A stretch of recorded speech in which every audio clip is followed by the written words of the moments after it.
pegang ujung dan ujung, lalu goyangkan selinki ke kiri dan ke kanan, pastikan terjadi gelombang. Nah, terus amati arah getar gelombang. Arah getar gelombang ini disebut gelombang transversal. Nah, yang kedua, di tengah-tengah selinki, lalu usik lagi ujung selinki yang kita pegang. Amati selinki tersebut, ikuti perpindahan karet gelang tersebut, apa terjadi gelombang atau tidak. Kabel seperti melakukan selinki, goyang-goyang kabel dari kiri ke kanan.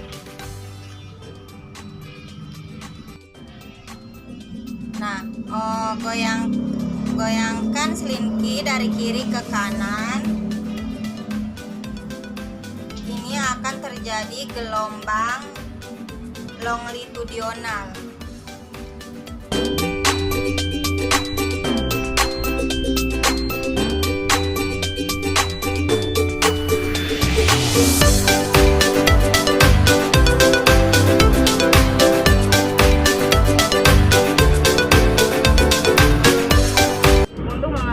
Pemantulan gelombang. Yang pertama kita lakukan tersebut di dalam kolam air.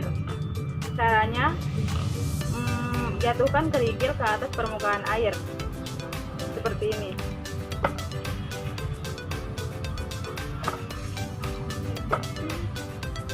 Kemudian amati gelombang yang terjadi di permukaan air. Adakah gelombang yang didapat? Jelas ada ya. Air memantulkan gelombang.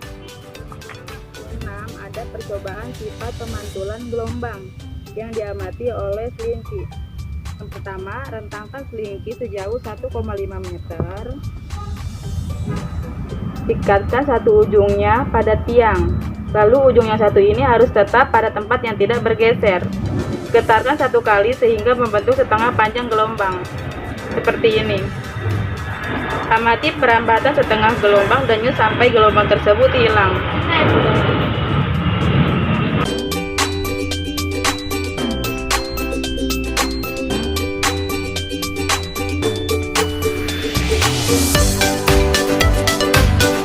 Tab 6.19 kita akan mempraktekkan percobaan getaran oleh benda pegas. Yang pertama yaitu gantungkan pegas pada statis. Gantungkan benda berseberat 100 gram di ujung bawah pegas tersebut. Lalu tarik benda ke bawah sejauh 5 cm lalu lepaskan. Ukur waktu pegas tersebut bergetar selama 20 getaran dengan menggunakan stopwatch.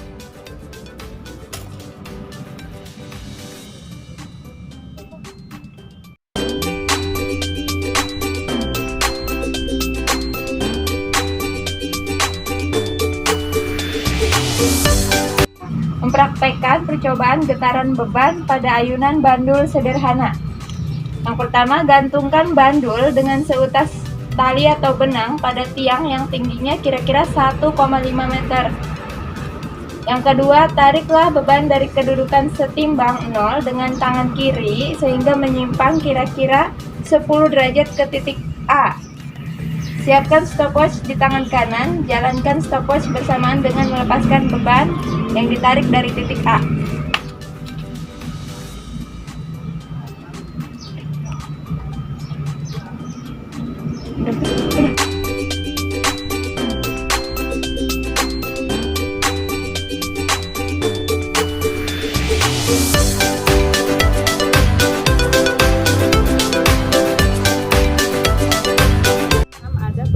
Benda bergetar sebagai sumber bunyi, yaitu dengan cara letakkan mistar plastik di atas meja dengan salah satu tepinya yang menonjol.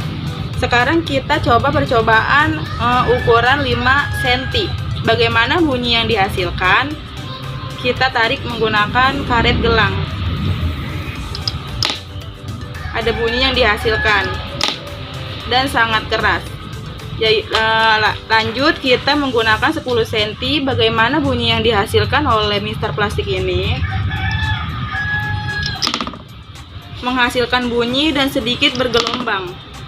Nah, lanjut di 15 cm. Bagaimana yang dihasilkan gelombang dan bunyinya? Bunyinya terlihat sedikit, namun gelombang terlihat banyak.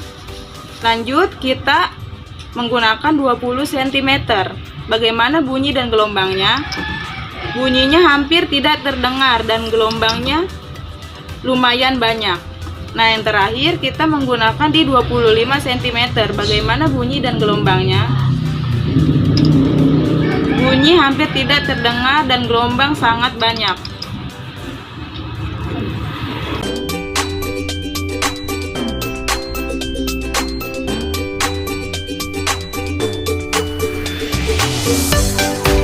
Nah, kita menggunakan alat kayu, terus kita menggunakan benang kasur dan menggunakan berat beban. Lalu kita menggunakan beban pertama dengan berat beban 75 gram, yang beban kedua 100 gram, beban ketiga 125 gram. Nah, beban yang pertama talinya sama panjang, ukuran 10 cm. Dan beban yang ketiga berbeda. Dia menggunakan panjang tali 15 cm dan jarak dari batang beban kedua sampai beban ketiga jaraknya 20 meter, berbeda dengan beban ke-1 dan beban kedua. Nah, setelah itu kita melakukan percobaan mengayunkan beban pertama, apakah terjadi ayunan dengan beban kedua. Nah, kita mulai tarik beban pertama sampai terjadi seperti ini, lalu kita ayunkan. Apakah beban kedua ikut terayun atau tidak?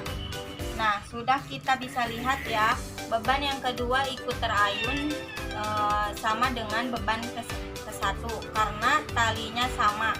Yang disebut tali ini karena dia sama mengikuti beban pertama karena frekuensinya sama, itu yang disebut tali panjangnya yang sama.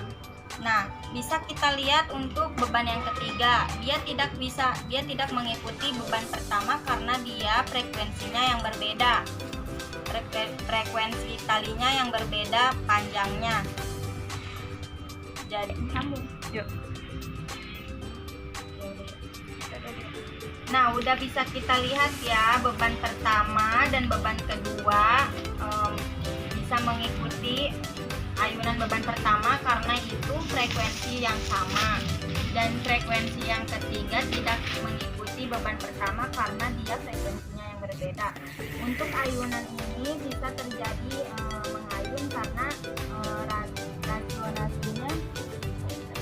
stasionernya sama dengan beban ke-1 dan beban kedua.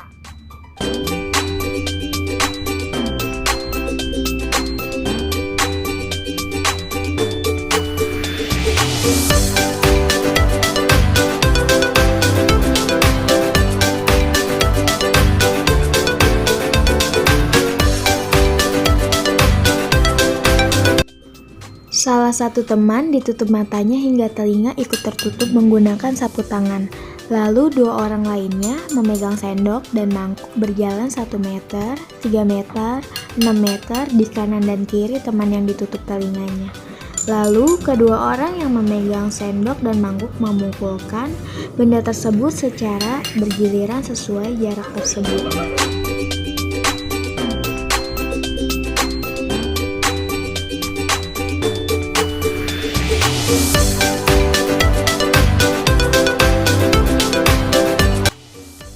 Telinga pada manusia terdiri dari 3 bagian, yaitu telinga luar, telinga tengah, dan telinga dalam.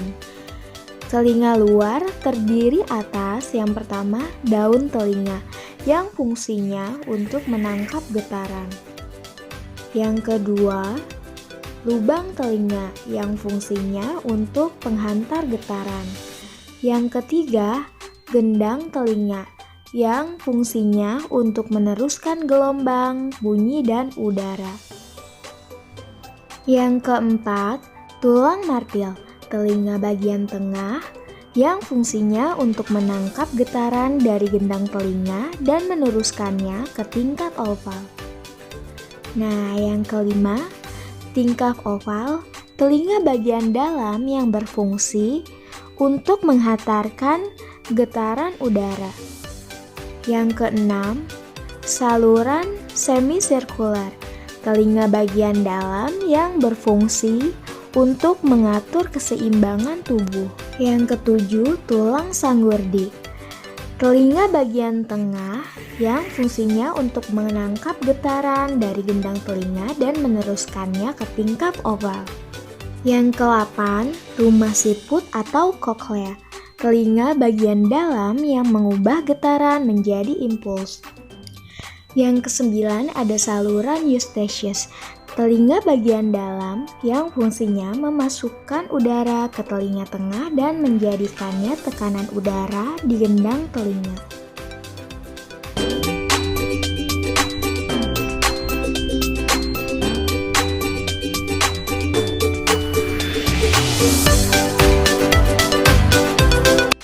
Semua suara atau bunyi dari luar tubuh dapat kita dengarkan karena masuk ke dalam bentuk gelombang suara yang melalui medium udara. Nah, sebelum masuk ke telinga, kita mendengar bunyi terlebih dahulu. Daun telinga akan menangkap dan mengumpulkan gelombang suara. Lalu gelombang suara masuk melalui telinga dan ditangkap gendang telinga. Kemudian terjadi vibrasi atau getaran. Getaran ini akan menuju telinga tengah melalui malleus, incus, dan stapes. Dari stapes, getaran ini diteruskan melalui jendela oval menuju cochlea yang berisi cairan. Nah, selanjutnya getaran diteruskan menuju jendela bundar dengan arah gerak yang berlawanan. Setelah itu, getaran akan diterima oleh sel-sel rambut atau fonoreseptor di dalam organ korti.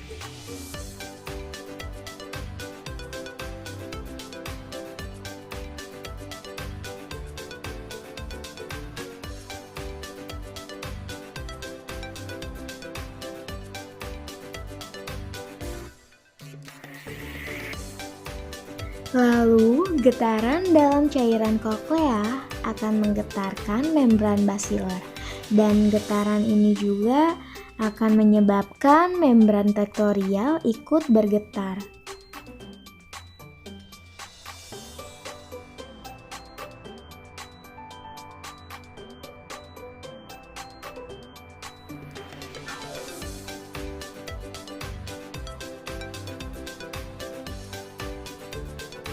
Getaran ini juga akan diubah menjadi impuls saraf yang selanjutnya dihantarkan saraf auditori menuju otak, sehingga kita dapat mendengar,